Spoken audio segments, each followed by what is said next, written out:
and networks, solitary communication. Here, why you are going for the solitary communication? Here, the solitary communication nothing but how to overcome the noise. How to overcome the noise in optical communication networks and based upon the different applications.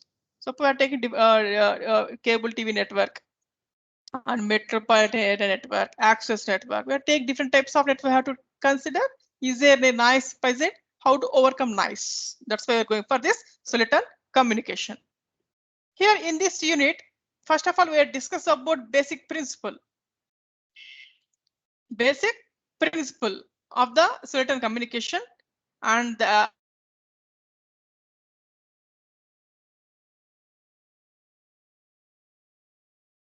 photonics simulation tools,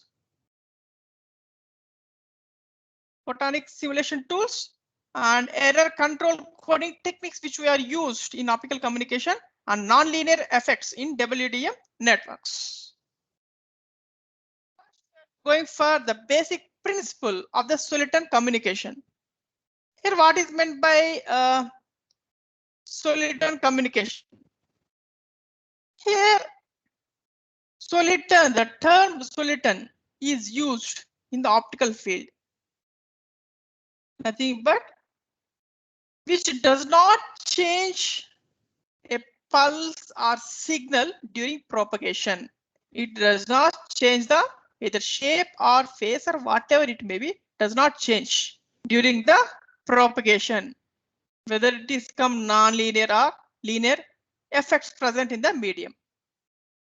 If it's present, also it does not change the shape or whatever amplitude or frequency, whatever it may be, does not change. That is about solitary communication.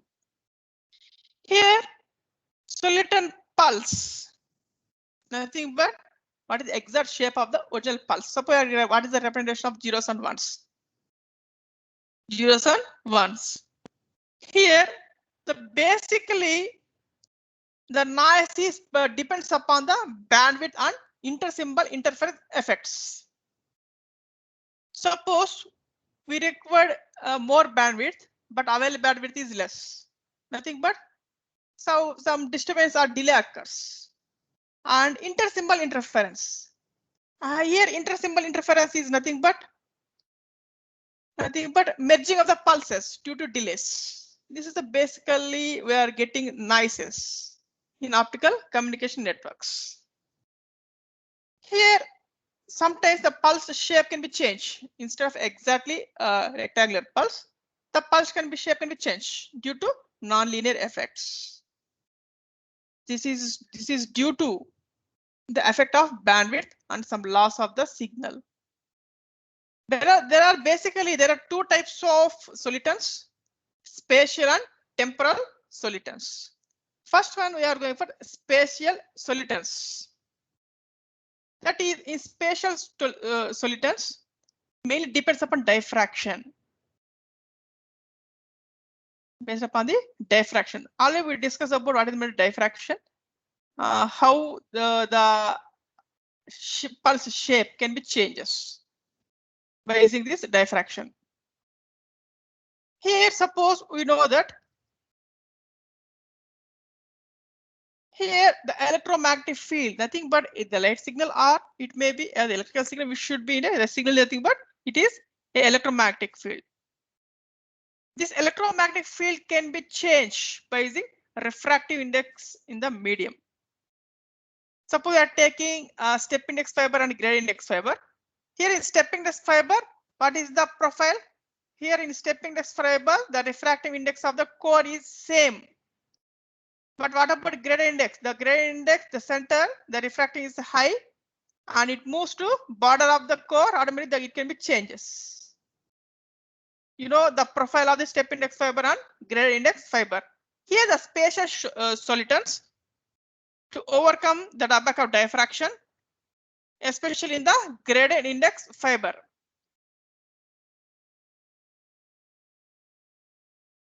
Here in this spatial solitons,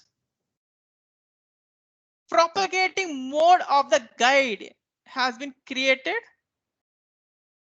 without changing of the shape of the pulse.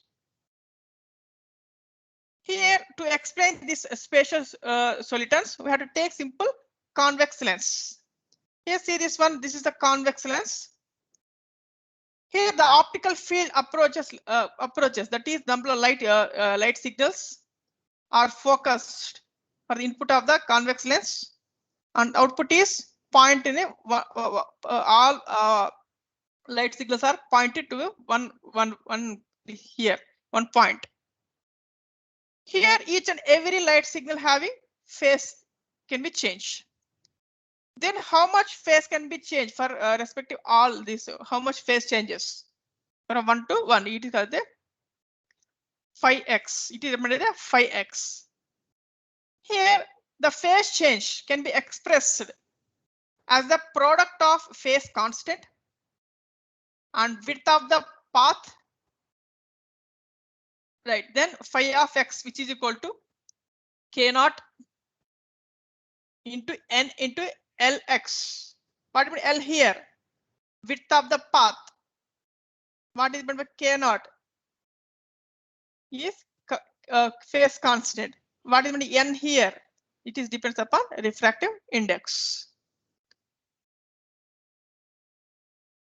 Here, at the time of focusing the number of light signals to the convex lens, automatically for each and every light having some phase changes due to transmitting through this gradient index fiber. Here the width of the each point is capital L and refractive index of the fiber is n of x. And this application is especially used in graded index fiber. Graded index fiber.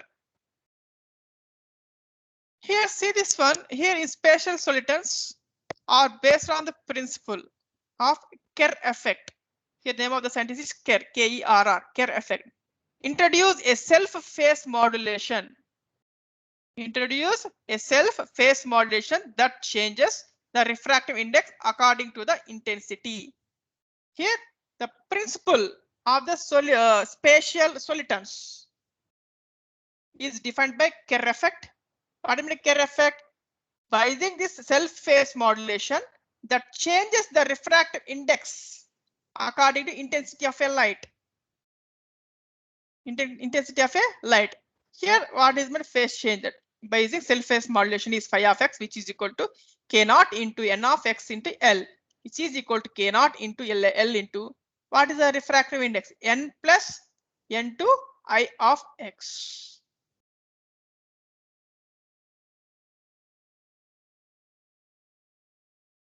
Next, we are going for temporal solitons. In spatial in spatial solitons, it mainly depends upon diffraction, but here in temporal solitons depends upon bit rate. Is there any changes in bit rate or not? If changes, how to overcome? That is, bit rate nothing but speed. Nothing but depends upon the group velocity. Finally we are getting group velocity dispersion. Here nothing but this is finally depend upon how much frequency we are using on our wavelength. That is, you know, the concept of lambda equal to c by f. That is, this bit rate or group velocity dispersion depends upon frequency and wavelength. Suppose we have to assume that the group delay dispersion is capital D. We have to assume capital D. Here I have to calculate the exactly how much the pulse will widen. Nothing but, so we have to signal is transmitted. Sometimes the pulse is widened, sometimes it is compressed. Suppose how much the pulse is widened. Suppose basically we are taking the bit period is capital T. Sometimes the pulse is widened, that is, it is the bit period is greater than capital T. Then how much? That is delta T equal to D into L into delta lambda. What do you mean by D here? Group delay dispersion. What do you mean L here? Length of the fiber. What do you mean by delta lambda? Bandwidth in terms of wavelength. Here, see this one. First of all, we are taking, we had assumed that Gaussian signal. Gaussian signal we have to take. This is a Gaussian signal. Have to take. This can be finally we are getting received at the output. Right here, this is about first term is GVD. GVD, that's in but group velocity dispersion. Group velocity dispersion. Second one is Kerr effect. What is the difference between these two? In this, group velocity delay is nothing but it widens the original signal. Suppose this is the original signal, Gaussian signal. The pulse widening should be increases due to delay.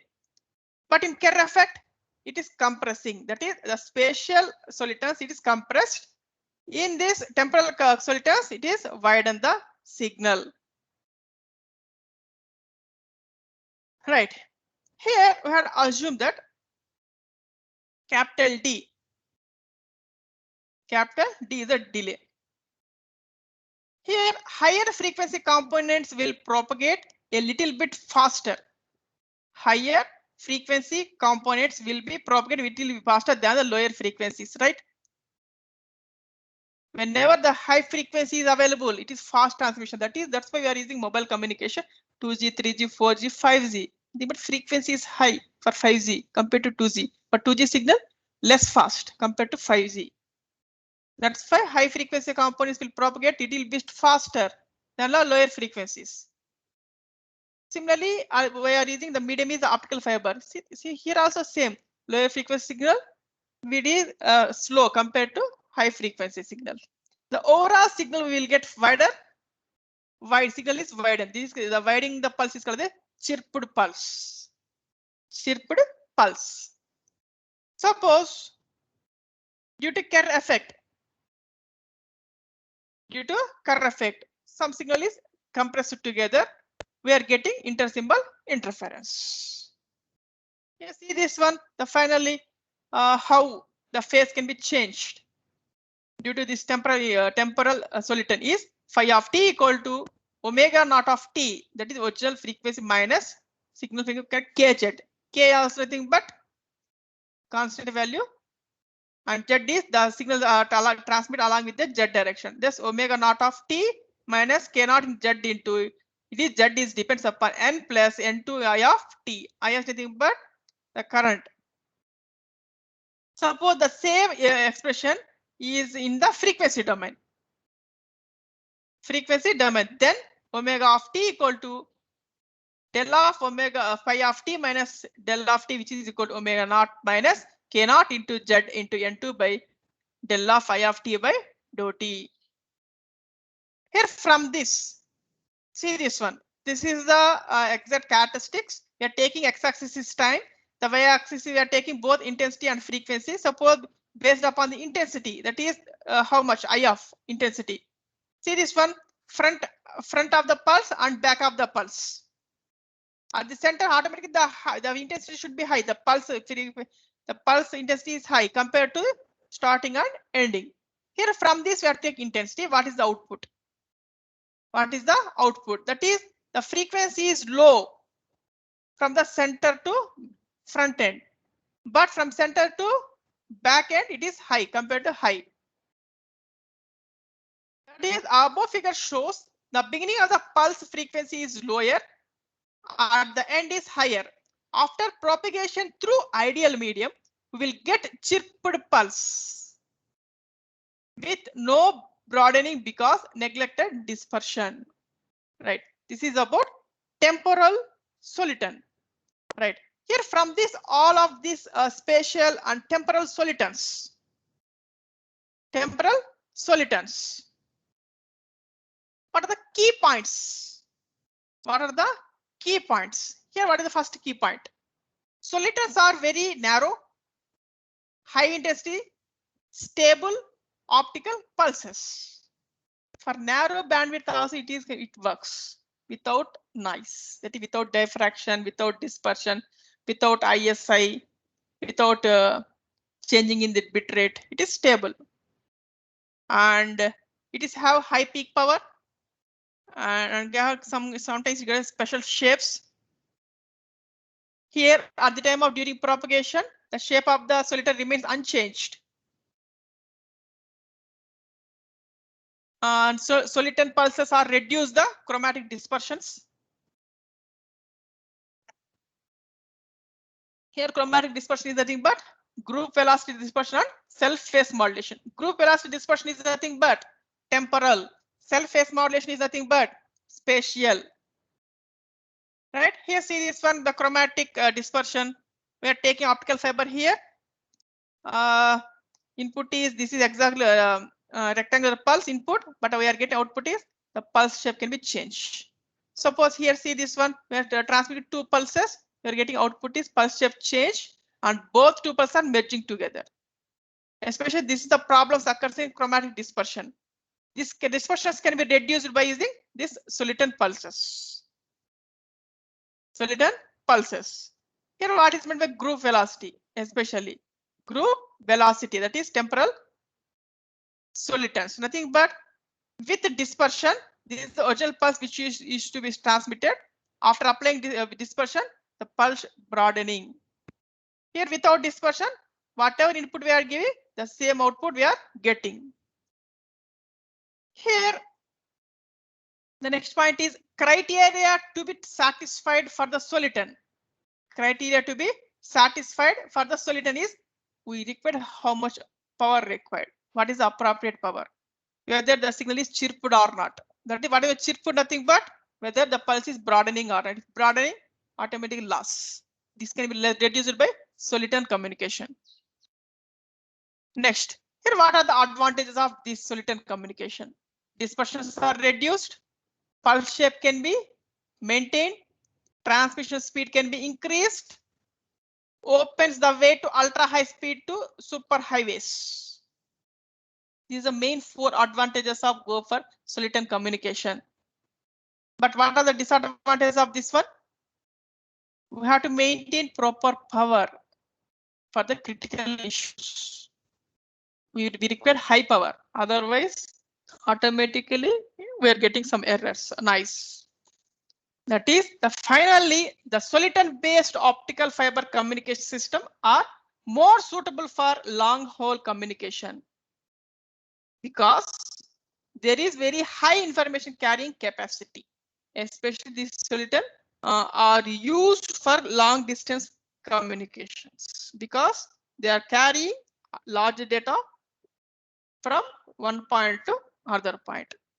Do you have any query? Type your query in the chat box. Thank you very much for attending this session.